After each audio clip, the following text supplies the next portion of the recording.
اب آئیے چند نوافل جو دن اور رات میں اللہ کے رسول صلی اللہ علیہ وسلم ادا کرتے تھے، ان نوافل نمازوں کا تذکرہ آپ کے سامنے کر دوں، اور چند باتیں ان کے تعلق سے، ان کے اوقات، ان کے تعلق سے کچھ غلط فہمیاں بھی جو ہے ان کا انشاءاللہ عزیز ازالہ کرتے چلو اس کے ساتھ ساتھ. ٹھیک، آئیے سب سے پہلی چیز تو یاد رکھ لیجئے کن اوقات میں نماز نہیں ہوتی وہ بتا دیتا ہوں، تاکہ اس کے بعد آپ سمجھ جائیں نوافل کب کب ہو سکتے ہیں. ورنہ یہ بھی ایک ہوگا کہ میں بتا دوں نوافل کو اور آپ کہیں کہ بھائی کب ہوتی اور کب نہیں ہوتی. تو یاد رکھ لیجئے نفل نماز کے تعلق سے جن کا وقت رسول اللہ نے طے کیا، جن کی تعداد طے کی، تو وہ تو ویسے ہی کرنا ہے اور جتنی تعداد اتنی ہی کرنا ہے.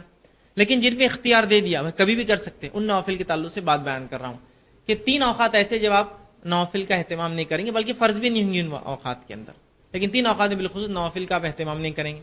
وہ کون کون سے اوقات؟ جب سورج نکلنا شروع ہو جائے جب تک کہ پورا نہ نکل جائے، یہ ٹائم میں نماز نہیں ہوتی. مثال کے طور پر اگر آج کا وقت ہے کہ فجر ختم ہوتی ہے 6 بج کر سمجھ لیجیے 5:07 پر، تو اب اس کے بعد سے سورج کے پورا نکلنے تک، فجر کب ختم ہوتی؟ سورج کے جب نکلنا شروع ہو جاتا پہلا اوپری حصہ، فجر کا وقت ختم ہوا، سورج نکلنے کو 20 سے 22 منٹ لیتا ہے ہمارے علاقے میں. ہر علاقے میں اس کی الگ الگ تعداد ہے دنیا گھومنے کے اعتبار سے.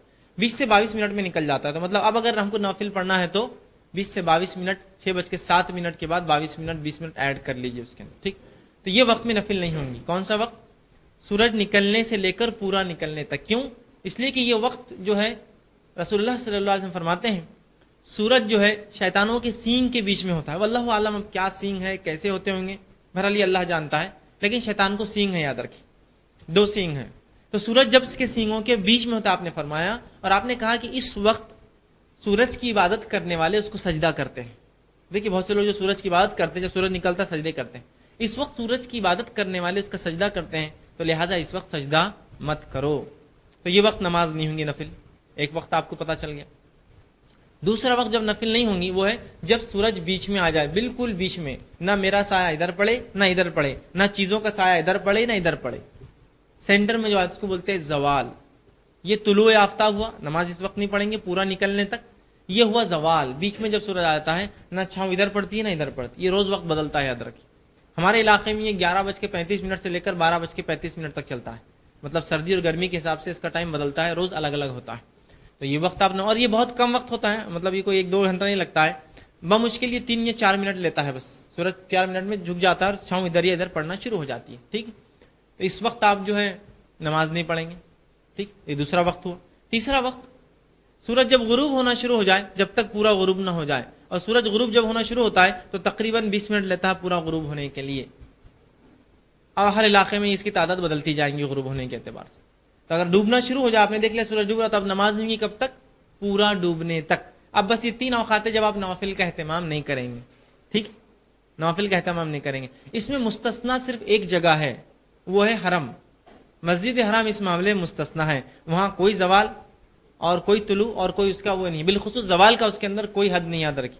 حرم کے اندر زوال کی کوئی وہ نہیں. ورنہ بہت سے لوگ حرم میں انتظار کرتے ہیں زوال ہے کہ آپ نے طواف کیا اب نماز پڑھنا ہے پڑھ لیجئے. وہاں زوال کی اور اس کا حد نہیں ہے، یاد رکھیے. حرم کی حد تک صرف یہ مخصوص ہے. حرم سے مراد جو ہے مسجد حرم، یاد رکھیے. اس حد تک، مکے کے دوسری مساجد نہیں، صرف حرم کی حد تک یہ چیز مخصوص، مطلب رعایت ہے کہ وہاں آپ نماز پڑھ سکتے ہیں، یاد. لیکن عام حالات میں آپ نہیں، اس لیے کہ حرم میں کوئی خدشہ نہیں ہے کہ آپ اللہ کے علاوہ کسی اور کی بات کرنے کا شک بھی ہو، تو وہاں خدشہ نہیں ہے.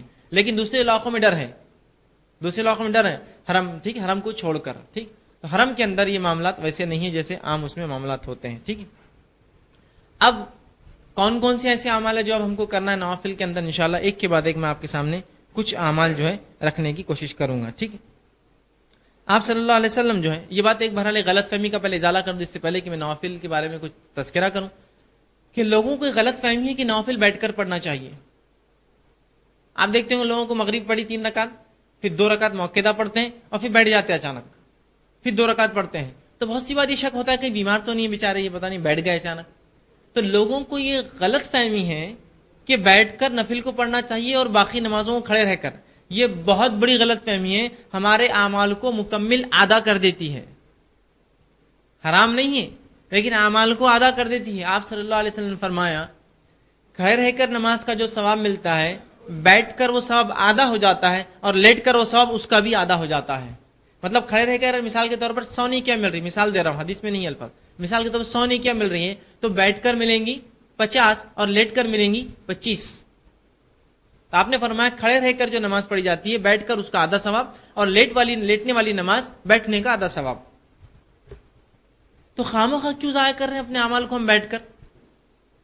ٹھیک، صرف اور صرف ہاں یہ الگ بات ہے کوئی آدمی بوڑھا ہو، کمزور ہو، ضعیف اور بیمار ہو، جو کہ بس فرض نمازوں کی حد تک طاقت اور سکت رکھتا ہے کہ کھڑے رہوں، اس کے بعد اس کے قدم اس کا ساتھ نہیں دیتے، صحت ساتھ نہیں دیتی، اس کو اجازت ہے. حتیٰ کہ اگر کوئی شخص 4 رکعت والی نماز پڑھ رہا ہے اور لگتا ہے کہ 2 رکعت میں کھڑے رہ کر پڑھ سکتا ہوں، تو میں کہوں گا 2 کھڑے رہ کر پڑھے. لگتا ہے 1 پڑھ سکتا ہوں اور بعد میں طاقت نہیں ہوگی تو بیٹھ کے پڑھوں گا، تو کم از کم 1 پڑھے. لیکن بس بہت سے نوجوان بھی ہیں بس نیچے بیٹھ کر نماز پڑھ رہے ہیں. ارے کیوں؟ تو وہ نفل ہے. یاد رکھیے غلط فہمی نکال دیجیے اس کو ذہنوں سے کہ نفل نماز اللہ کے رسول نے پڑھی تھی ایک بار، وہ آپ بیمار تھے لیکن آپ اس بیماری کی ایک شکل لے کے زندگی پر اس کو اپنا لیں گے؟ نہیں، وہ بیماری کی آپ کی مخصوص ایک حالت تھی. ٹھیک ہے، تو کمزور، بوڑھے، بیمار لوگ ان کے لیے ابھی بھی ہے. یا ایسی جگہ جہاں آپ کھڑے نہ رہ سکیں، مثال کے طور پر آپ ٹرین میں سفر کر رہے اوپر بیٹھے برتے آپ تھوڑی کھڑے رہ سکتے نماز، تو یہ الگ شکل ہے، لیکن ثواب تو آدھا ہوا پھر بھی. لیکن انشاءاللہ اگر نیت کی کھڑے رہ کر پڑھنے کی تو انشاءاللہ نیت کا اجر تو مل ہی جائیں گے انشاءاللہ. ٹھیک، تو یہ ایک مخصوص حالات ہے. لیکن عام حالات میں آپ بولیں گے نہیں میں بالکل بیٹھ کر نہیں، نفل کی غلط فہمی نکال. دوسرا ایک اور غلط فہمی کا ازالہ کر دیتا ہوں آج. عورتیں بھی یہ سمجھتے ہیں کہ عورتوں کی نماز بیٹھ کر ہوتی ہے اور مردوں کی نماز کھڑ رہ کے، تو عورتیں پوری نماز بیٹھ کر پڑھتی، سبحان اللہ، ان کو ہر نماز کا آدھا ہی ثواب ملتا ہے. پھر اب بہت سی اور عورتیں بولیں یہ تو کیا نیا ایک دم آپ نے شوشہ چھوڑ دی لا کر کہ عورتیں کھڑے رہ کر نماز پڑھیں. عورتیں بھی کھڑے رہ کر ہی نماز پڑھیں گی، سوائے اس حالت کے کہ مجبور ہو، بیمار ہو، یا پھر پردے کا مسئلہ ہو کہ کوئی دیکھ لے، تب وہ بیٹھ کر پڑھیں گی. ورنہ عام حالت میں وہ کھڑے رہ کر ہی نماز پڑھیں گی، یاد رکھ لیجئے. تو عورتیں بہت سی بار اس معاملے میں ان کو علم ہی نہیں ہوتا ہے، کتابوں میں پتہ نہیں کون کون سی پڑھ لیتی ہے، نماز بیٹھ کر پڑھو، بس ہر نماز بیٹھ کر پڑھ رہی ہیں. مرد تو صرف نفل پڑھتے ہیں، عورتیں سبھی نماز. یاد رکھ لیجئے آپ نے خام و خواہ اپنے ثواب کو آج تک آدھا کر دیا پورا، کہ تو کھڑے رہ کر جو اجر ہے بیٹھ کر آدھا اور لیٹ کر اس کا آدھا ہے. تو عورتیں بھی کھڑے رہ کر پڑھے، سوائے مخصوص حالت کے، مجبوری میں، یا ڈر ہو کوئی دیکھ لے، یا بیمار ہو، یا کوئی اور مسئلہ ہو، یاد رکھیں. ٹھیک ہے، تو آپ بیٹھ کر نماز پڑھنا یہ غلط فہمی